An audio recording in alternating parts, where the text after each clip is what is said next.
tout le monde les amis, j'espère que vous allez bien. On se retrouve aujourd'hui pour une nouvelle vidéo Netflix. Ça faisait super méga longtemps, je sais plus quand j'ai tourné la dernière, il me semble que c'était cet hiver. Oui, c'était à la rentrée début 2019 où je vous disais quelles sont les séries à voir en 2019. Voilà, c'est des vidéos qui vous plaisent beaucoup. Je pense que là c'est la 4e édition du coup. Du coup je vous ai préparé une édition spéciale comme j'avais fait l'année dernière pour l'été. Quelles sont les séries à voir cet été? En tout cas bon, c'est des séries que j'ai vues un petit peu avant l'été et pendant même. Quelles sont mes séries coup de cœur du moment à voir absolument sur Netflix? Je sais que ça va vous plaire. Et là je vais vous renvoyer à des vidéos favoris, il n'y en a que 2 je crois, dans lesquelles j'en ai déjà parlé, donc je vais passer dessus assez rapidement. Concernant les autres, du coup je vais vous expliquer pourquoi je les ai aimés, je vais vous raconter un petit peu et tout. Et j'espère que ça vous plaira. Du coup sortez le petit jus de fruits frais rafraîchissant, ce que tu veux, mais en tout cas tu vas passer un très bon moment en regardant cette vidéo. Je pense que je vais te donner plein d'idées de séries à regarder hyper sympa. Oui, j'ai un coup de soleil là, je préviens, et j'ai un ongle cassé, voilà, avant qu'on me fasse 15 millions de commentaires. C'est parti, on commence tout de suite. Quelles sont les meilleures séries à voir cet été 2019? Je vous dis tout juste après. Alors, on va commencer par la série Chambers. Après avoir survécu à une crise cardiaque, une jeune femme devient obsédée par le mystère entourant la greffe de cœur qui lui a sauvé la vie. Plus elle se rapproche de la vérité sur la mort soudaine de son donneur, plus elle développe les traits de caractère du défunt dont certains se révèlent terriblement sinistres. Donc Chambers, je pense que je vous en ai pas parlé dans mes favoris. Cette série, je l'ai kiffée, j'ai dévoré en 2 jours. Je suis complètement fan. Je suis fan du personnage principal qui joue trop bien le rôle. Je suis fan de l'histoire qui est un petit peu chelou. Alors je vous préviens, Chambers, c'est soit t'aimes pas. Mais en fait, t'as envie de savoir la suite. T'es obligé, tu veux savoir pourquoi cette jeune femme qui a subi une greffe de cœur ressent tout ce qu'elle ressent dans son corps.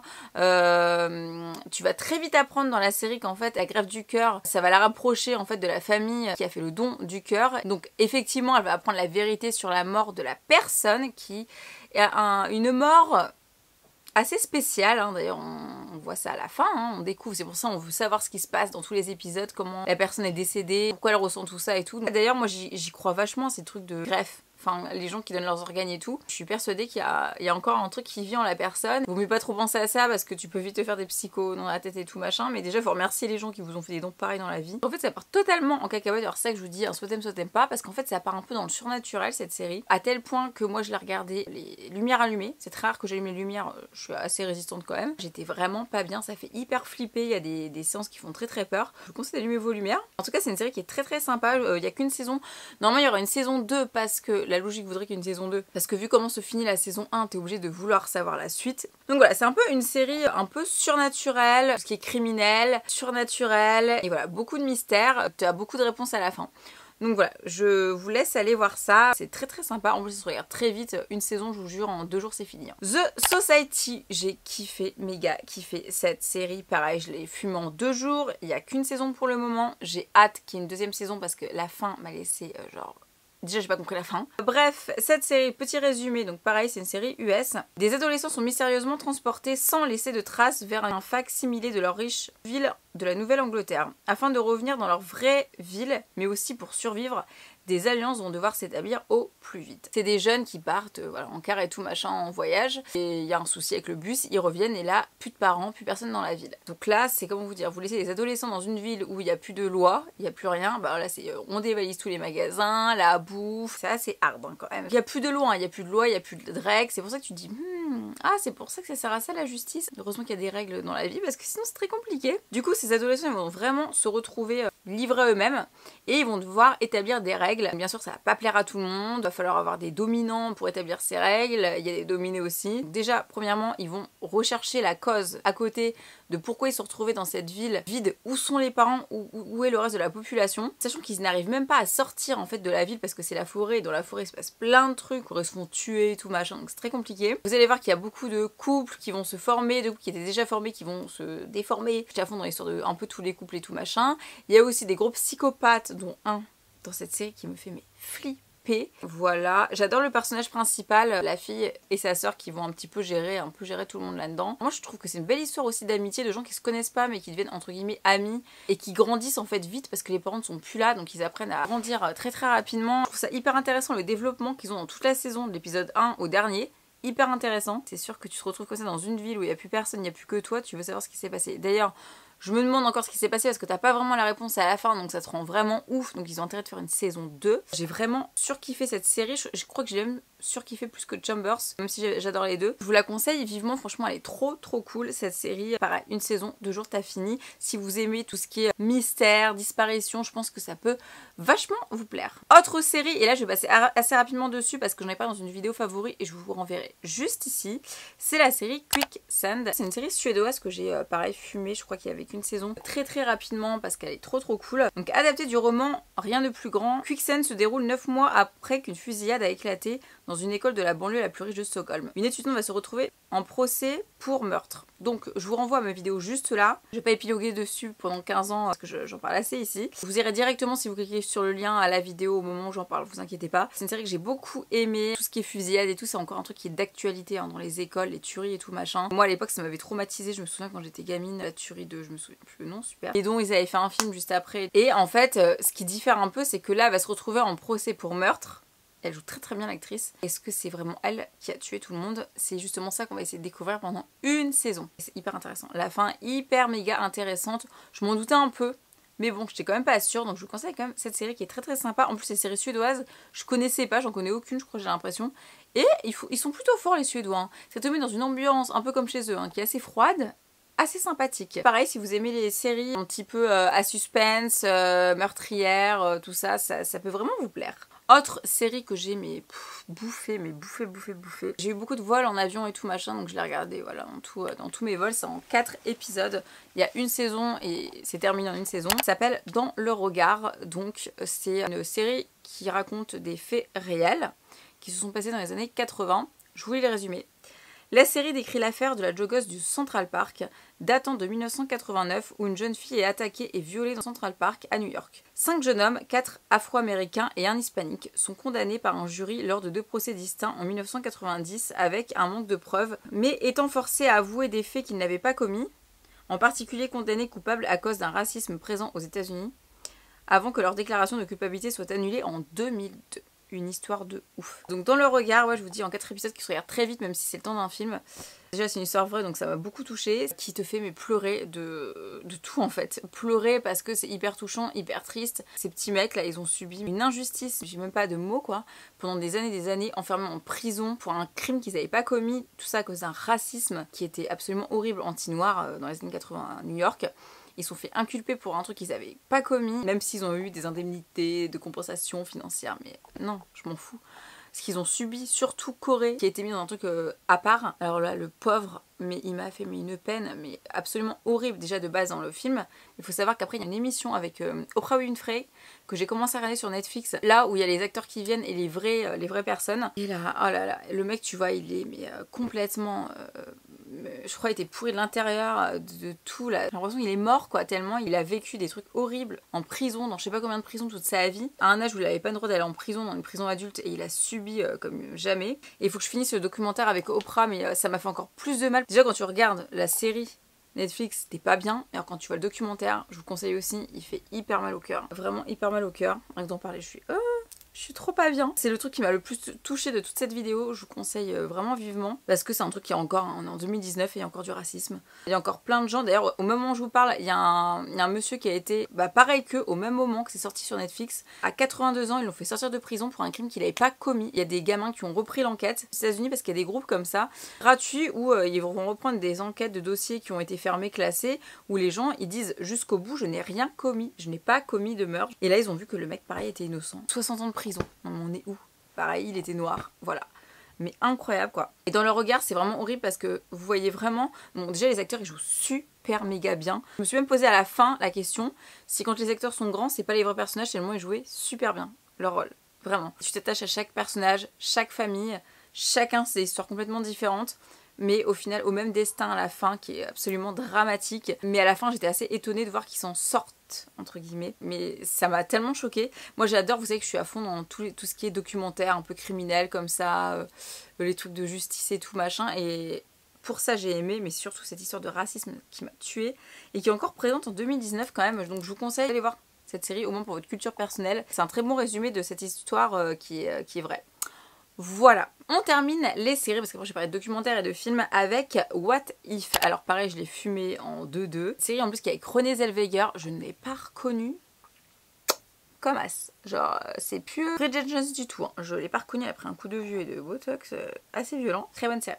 On rentre tout de suite dedans, mais alors tu restes un petit peu sur ta faim pendant tout le truc. Je vous lis le truc, le résumé. Prête à tout pour financer leur jeune entreprise pharmaceutique, une scientifique et son mari concluent un accord aussi mystérieux que scandaleux. Bon, ça c'est le petit résumé halluciné. C'est l'histoire de deux scientifiques, enfin une scientifique qui a eu sa petite sœur atteinte d'un cancer quand elle était petite qui est décédée, qui a hérité de ses parents aussi. Je suis en train de me rappeler de la série, c'est ouf. D'un gros héritage, donc qui a beaucoup d'argent, qui se consacre à donner à la recherche contre le cancer, il me semble un truc comme ça, et qui perd un petit peu tout son argent et qui a besoin d'argent. Son mari est barman, pareil, les pompiers volontaires, mais à la base c'est pas ce qu'il faisait, il était très connu dans le football et tout. Il a dû arrêter pour des raisons que vous verrez dans la série. Ils sont un peu en manque de fric et tout machin. Et un jour, à son bar, donc le mari, il y a une femme qui vient le voir, donc Renée Zellweger, qui le dragouille comme pas possible. Lui il refuse, il dit non mais moi c'est bon, je suis mariée et tout machin, voilà. Elle lui propose un accord, à lui et à sa femme, pendant une nuit, pour je sais plus 20 millions de dollars, je sais plus combien, une somme de ouf. Sa femme laisse son mari avec Renée Zellweger, elle qui est une femme blindée de fric, qui a je sais pas combien de sociétés et tout machin, et elle saura jamais ce qu'elle a fait avec son mari. Vous verrez ce que c'est. Du coup c'est ce qui se passe. Donc elle passe la nuit avec lui. La femme essaye d'arrêter, je dis la femme parce que je me souviens plus des noms, ce qui se passe et tout, mais c'est trop tard. Le mari est parti avec Renée Zellweger, la millionnaire. Il revient complètement traumatisé, il revient, il est blessé, et il est à interdiction parce qu'ils ont signé un contrat de dire ce qui s'est passé. Donc voilà, pendant toute la saison, vous allez essayer de découvrir ce qui s'est passé avec le mari. Les situations vont un petit peu se retourner parce que il va se retourner contre sa femme, forcément ça crée des embrouilles, après ils vivent plus comme avant et tout. On comprend pas pourquoi en fait au début elle est autant à fond sur ce couple, mais à la fin, quand tu sais pourquoi elle est à fond sur le couple, tu te dis putain. Ah, je m'y attendais pas celle-là. Je savais qu'il y avait un truc un peu tordu comme ça, mais je pensais pas que c'était ça. Obligé qu'il y ait une saison 2. Alors là, il y a eu 10 000 retournements de situation dans le dernier épisode, mais genre, voilà. Alors là, il y a une vraie, enfin entre guillemets, une vraie fin parce que tu sais pourquoi le mari, elle a passé la nuit avec, et ce qui s'est réellement passé. Donc là, t'es trop content. Mais alors après, il y a un petit twist, là, t'es là, putain, s'il n'y a pas une saison 2, fait chier quoi. Je vous laisse aller voir ça, c'est assez sympa aussi comme série. On continue avec les documentaires. Vous savez que je suis une fan de documentaires sur Netflix. Alors, Marie Kondo, qui est très célèbre pour le rangement. Hein, elle a fait un livre il y a très longtemps qui s'appelle La magie du rangement, qui avait fait un carton à l'époque, tout le monde l'a acheté, je me souviens et tout. Et moi j'ai la flemme de lire, donc je l'ai pas lu. Bon, moi je suis très maniaque dans la vie, donc je vais vous dire que tous les trucs de rangement et tout, ça me connaît. J'ai tout regardé dans cette série de télé-réalité, parce que ça ressemble un peu à une télé-réalité, j'avoue, c'est trop bien. La célèbre experte en rangement Marie Kondo aide ses clients à mettre de l'ordre dans leur maison et de la joie dans leur vie. Il y a une saison. Elle arrive chez les gens, voilà, elle arrive chez, je sais pas, un couple âgé qui essaie un peu de reboot un peu leur vie. Elle arrive chez une famille qui a 2 enfants en bas âge, chez une femme qui a perdu son mari, enfin plein de schémas, de profils différents. Et elle va remettre de l'ordre dans leur maison, dans leurs affaires, pour diverses raisons et tout. Et les gens, ça va vraiment leur changer leur vie et aérer leur esprit. Mais genre vraiment. Et c'est vrai quand on dit ouais on arrive au printemps, on fait le ménage de printemps, on se sent tout de suite mieux quand on fait le ménage psychologiquement. Et ben là c'est ça. Apprendre à ranger les papiers, comment ranger les vêtements, c'est sûr que ça te simplifie la vie parce que t'es pas là en train de chercher, donc de t'énerver et tout machin. Et du coup, alors après ce reportage par contre t'as envie de ranger toute ta baraque. Mais genre jusqu'à t'as envie de ranger tes couverts. T'es couvert, t'as envie de ranger, je sais pas, tout. Mais en tout cas, voilà, moi j'ai kiffé. Et si vous avez un peu la flemme de lire comme moi, je pense que ça peut grave vous intéresser sur Netflix. Et aussi, vous avez plein de petites astuces et conseils dans ce documentaire. Et c'est pour ça que j'ai beaucoup aimé. Et j'adore aussi Marie Kondo, le personnage qu'elle est, j'adore. Un autre documentaire que j'ai beaucoup apprécié qui s'appelle Unak no Legend. C'est un documentaire américain. Donc je vous explique. Le docteur Stephen Greer, grande figure de l'ufologie, interroge des témoins et présente des documents confidentiels concernant l'existence d'extraterrestres. Les extraterrestres, parlons-en. Vous savez que j'adore regarder la chaîne de Victoria Charlton et tout machin. Où elle en parle très souvent d'extraterrestres, des théories du complot. Là-dedans, je crois que tu ouvres ta bouche 15 fois dans ce reportage. C'est comme ça, 15 fois dans ce reportage aussi. Voilà, on y croit, on n'y croit pas, les extraterrestres. Mais c'est en fait l'image qu'on nous a toujours donnée. Bon, un peu genre, je sais pas moi, E.T. machin et tout, bon voilà, un peu drôle et tout machin. Mais moi, qu'on y croit ou pas. Moi, qu'on vienne pas me dire que dans notre galaxie ou dans d'autres galaxies, du coup, il n'y a que nous. Ce qui montre dans ce reportage-là, c'est qu'il y a beaucoup de secrets d'État. Donc ça, on le sait, hein, qu'il y a des trucs qui sont cachés, mais pour pas nous faire peur. Mais alors là, jusqu'à ils ont été chercher un document de l'Élysée qu'ils ont pu lire enfin dans le document de Netflix quand ils attendaient que Sarkozy soit plus président, où ils ont le droit de le lire maintenant et tout. Allez voir ce reportage, c'est complètement ouf. En vrai, apparemment, c'est eux qui nous observent. En fait, ils pensent qu'on est un danger, en fait, pour nous-mêmes, avec tout ce qui est bombes nucléaires et tout, et que eux, c'est des êtres assez peaceful, on va dire. et que nous-mêmes, nous sommes un danger pour nous et pour l'univers par rapport à tout ce qu'on crée, toutes les guerres qu'on fait, etc., etc., et que eux, les extraterrestres, ont peur de nous en fait, et qu'ils essaient d'analyser et tout. Après, ce qui est vrai ou pas, je ne sais pas. Même tout ça, je ne sais pas. Mais dans ce reportage, c'est ce qu'ils expliquent. Il y a beaucoup de, je sais pas, d'étudiants en médecine qui ont beaucoup été appelés pour aller analyser des corps qui n'étaient pas des corps humains du tout. Des complots aux États-Unis qui ont essayé de nous faire croire par rapport à des guerres qu'il y avait des extraterrestres, je sais plus quoi, machin. Et en fait, c'était des gens qui étaient déguisés dedans et tout. Une histoire de fou pour provoquer en fait des guerres dans le monde entre les pays et tout. Oh, mais allez voir ce reportage, c'est trop bien, trop intéressant en tout cas. Là vous allez vraiment voir tous les documents confidentiels dont on n'a jamais entendu parler. Là c'est vraiment, vous avez même les logos en... Incroyable, ce reportage m'a retourné, je trouvais ça trop méga intéressant. Ça parle pas que de la zone 51 vraiment, hein. C'est vraiment beaucoup de trucs. Beaucoup de physiciens, beaucoup de chercheurs, de médecins, qui maintenant osent parler, même s'ils peuvent se prendre une balle dans la tête après ce reportage. Vraiment, allez voir, c'est très intéressant. En tout cas, si vous êtes passionné de ce genre de trucs, ça peut vous intéresser. Alors là, je vais classer dans film, parce que je n'ai pas encore vu le documentaire, c'est Ted Bundy, le fameux Ted Bundy. Donc Liz, une mère célibataire tombée amoureuse de Ted Bundy, refuse de croire à ses crimes pendant des années. Drame inspiré de faits réels. Donc pour ceux qui ne connaissent pas Ted Bundy, qui est interprété dans le film par Zac Efron, qui est trop beau. Le film avait l'air tellement sympa que j'ai regardé le film en premier, que Zac Efron joue tellement bien dans le film, genre vraiment très bien. En fait le documentaire je l'ai commencé et tu vois que vraiment il est très fort. Il tombe amoureux d'une femme, ça a très mal tourné parce qu'il se retrouve très vite en prison, parce qu'il est accusé de plein de meurtres. Il va toujours nier les meurtres. Dans les commentaires, ils disent que la prestation de Zac Efron éclipse largement Bale dans sa fiction d'American Psycho. Je vous jure, il joue trop bien Zac Efron.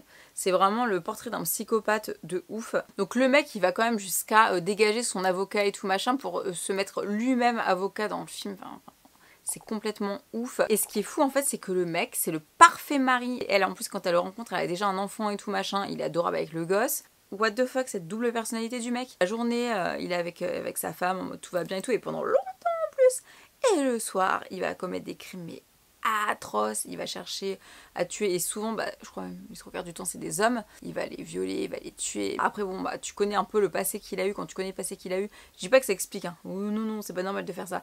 Mais tu comprends un peu mieux ce qui s'est passé. Et en fait, sa femme, on va lui dire que c'est lui qui a tué. Elle n'y croit pas une seconde au début, et après elle va y croire, et vous allez voir que lui il va tout faire pour se défendre parce que c'est la femme de sa vie, c'est l'amour de sa vie, mais il va la manipuler, mais au possible, de chez au possible, tellement le mec est fort, c'est vraiment un psychopathe. Et là la femme va vraiment refaire un petit reboot de toute sa relation avec lui depuis le début, réexaminer tout pour se dire bon alors là est-ce qu'il était là, parce que tellement elle l'aime, elle veut pas que ce soit vrai en fait tout ça, mais en fait si c'est vrai. Et ce qui est fou, c'est que plusieurs fois elle est tombée apparemment dans la vraie vie sur des indices qui emplâtent dans son appartement et tout machin, des outils un peu bizarres, et en fait elle avait jamais rien suspecté en fait, la pauvre. Et d'ailleurs ce qui est un truc de ouf, c'est que le mec se fait arrêter machin pour des meurtres et tout, il le relâche, il se refait arrêter, refait remettre en prison, et même un moment où il s'évade, non ça m'a tué, il s'évade lui-même le gars du tribunal en courant quand même. Donc le mec, je vous dis, il fait des études de droit pour ensuite se défendre tout seul à un procès, tellement il en a marre de ses avocats quoi. Le mec en plus tu vois qu'il est trop intelligent. Dans le film apparemment t'as la vraie réponse, enfin il y a une réponse, tu l'as fait ou pas.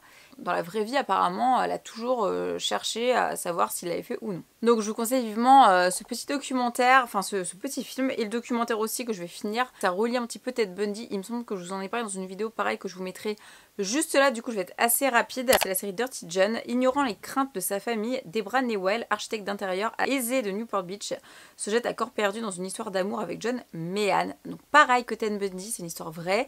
Un psychopathe qui tombe amoureux d'une jeune femme. Donc c'est un peu voilà le même style d'histoire et tout machin. Des psychopathes qui sont amoureux de femmes, qui les rendent complètement dingues en plus parce que ces pauvres femmes, elles veulent pas se dire c'est des fous et tout machin. Et oui, c'est vraiment un fou aussi. Je vous remets juste là où je vous explique tout dans la vidéo Dirty John. C'est un chouille moins hard que Ted Bundy, mais ça vous montre typiquement le profil de mec psychopathe dont il ne faut pas s'approcher, hein, bien qu'on ne peut pas découvrir au début. Moi, ce qui m'a le plus choqué là-dedans, bon d'ailleurs j'ai oublié de vous dire, mais c'est en 8 épisodes, donc c'est version série, et les acteurs jouent très bien. Moi j'étais après sur Google parce que j'étais à fond et tout machin, et là je me suis pas rendu compte. Pour l'avant-première je crois de la série Netflix et tout, les vrais gens dans la vraie vie, qui étaient donc l'ex-femme, les filles de cet homme complètement fou, sont toutes réunies en mode super copines et tout, genre elles ont fait des vacances sur Instagram et tout, alors qu'il y en a une qui a tué quelqu'un de hyper important. Et genre tout le monde est pote, ça m'a trop choquée. Il y avait un gros psychopathe dans l'histoire, qui au final a réuni deux familles à la fin, c'est hyper choquant. Bref, je vous conseille d'aller voir ça. En tout cas, il y a encore une histoire de non-dit, de psychopathe qui a un lourd passé derrière. Donc pareil, si vous aimez ce genre d'histoire, je vous conseille vivement Dirty John. Donc voilà les amis, cette vidéo est terminée, c'était assez rapide, mais voilà, c'est des séries que j'ai beaucoup aimé à regarder en ce moment. Je vous en ai pas parlé forcément parce que j'ai des séries encore en cours et d'autres, des trucs que je vous ai déjà parlé il y a longtemps. Et il y a plein de nouvelles saisons, donc je vais vous dire un petit update de ce que je regarde. Je suis en retard dans Les Demoiselles du téléphone, hein, clairement. J'ai commencé la nouvelle saison de Black Mirror. Alors attendez, la saison 5 est complètement ouf. Je crois qu'il me reste un épisode. J'adore Black Mirror. Avec Miley Cyrus est assez sympa. Et assez sympa, psychopathe, mais assez sympathique, je vous conseille vivement. Je vous avais parlé de Black Mirror dans une précédente vidéo d'ailleurs. La nouvelle saison de The Rain que j'ai commencé aussi, que je vous ai conseillé dans une autre vidéo, qui est arrivée, que je suis assidûment. Il y a Dark aussi, il faut que je regarde la nouvelle saison qui vient de sortir pareil ce mois-ci sur Netflix, dont je vous ai parlé également. Et vous m'avez conseillé aussi de regarder Dead to Me, qui est sur ma liste.